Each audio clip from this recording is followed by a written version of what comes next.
2008 2009 എന്ന് പറയുമ്പോൾ ഒരു വേൾഡ് ക്രൈസിസിൻ്റെ സമയത്താണ് സ്ഥാപനം തുടങ്ങുന്നത്. എങ്ങനെയാണ് അതിനെയൊക്കെ ഒന്ന് ഫേസ് ചെയ്തത്? ഏത് ക്രൈസിസിന് ശേഷവും ഒരു ഓപ്പർച്യൂണിറ്റി ഉണ്ടാവും. അപ്പോൾ 2008-2009 നമ്മളത് മനസ്സിലാക്കി തുടങ്ങിയെന്നല്ല പറഞ്ഞു. ആ സമയത്ത് നമുക്കിതിനെക്കുറിച്ച് വലിയ അവെയർ ഒന്നല്ല. അതിനുശേഷം ഇപ്പോൾ നമുക്ക് ഇന്ത്യയിലാണെങ്കിൽ നോട്ട് നിരോധനം വന്നു, കേരളത്തിൽ വെള്ളപ്പൊക്കം വന്നു കോൺസിക്യൂട്ടീവ്, 2020 കൊറോണ വന്നു. ഇയർ അക്രോസ് ഈ സംഭവങ്ങളൊക്കെ ഞാൻ മനസ്സിലാക്കിയ ഒരു സെനാരിയോ, ഏത് ക്രൈസിസിന് ശേഷവും നമുക്കൊരു ഓപ്പർച്യൂണിറ്റി ഉണ്ട്. പക്ഷേ ഓപ്പർച്യൂണിറ്റി എന്തെന്ന് ക്രൈസിസിൻ്റെ സമയത്ത് നമുക്ക് മനസ്സിലാവില്ല. പക്ഷെ ആ ക്രൈസിസ് തീരും എന്നുള്ള ഒരു ഉറച്ച വിശ്വാസത്തോടെ ആ ക്രൈസിസ് നീന്തിക്കടക്കാൻ, അതിലുണ്ടാകുന്ന പെയിനും സഫറിങ്ങും ഒക്കെ ഏറ്റെടുക്കാൻ നമ്മൾ തയ്യാറായാൽ any industry, travel and tourism, corona മറികടന്ന മുഴുവൻ ആൾക്കാരും ഒരു 200 അല്ലെ 300 ഈവൻ 1000% ഗ്രോത്ത് ഉണ്ടായിട്ടുള്ള ആളുകൾ. അതുപോലെ റിയൽ എസ്റ്റേറ്റ്, ഇപ്പോൾ റിയൽ എസ്റ്റേറ്റിൻ്റെ സമയത്ത് ദുബായ് 2020 കൊറോണയിൽ കംപ്ലീറ്റ് അടിച്ചു വീണ്.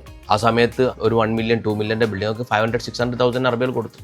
ഇത് വാങ്ങി വെച്ച ആളുകളൊക്കെ ഇപ്പോൾ റിയൽ എസ്റ്റേറ്റിൽ തന്നെ എന്തായി, ബിഗ് പ്ലേയേഴ്സായി മാറി. അപ്പോൾ ഏത് ഇൻഡസ്ട്രി ആയാലും ആ ക്രൈസിസ് നീന്തിക്കിടക്കാനും, അത് ക്രൈസിസിൻ്റെ ഡ്യൂറിങ് ദ ക്രൈസിസ് ഉണ്ടാകുന്ന ആ പെയിൻ സഫറിങ് അത് നമ്മൾ ഏറ്റെടുക്കാനും തയ്യാറാണെങ്കിൽ ക്രൈസിസ് കഴിഞ്ഞാൽ ഓപ്പർച്യൂണിറ്റി ഉണ്ട് എന്നുള്ളതാണ് ഏത് ക്രൈസിസും തെളിയിച്ചു. പക്ഷേ ആ ക്രൈസിസിൻ്റെ സമയത്ത് നമുക്ക് മനസ്സിലാവില്ല എന്താണ് ഓപ്പർച്യൂണിറ്റി. അത് കഴിയുമ്പോൾ ഓട്ടോമാറ്റിക്കലി നമ്മളെ മുമ്പിൽ വരും, അത് ഗ്രാബ് ചെയ്യുക.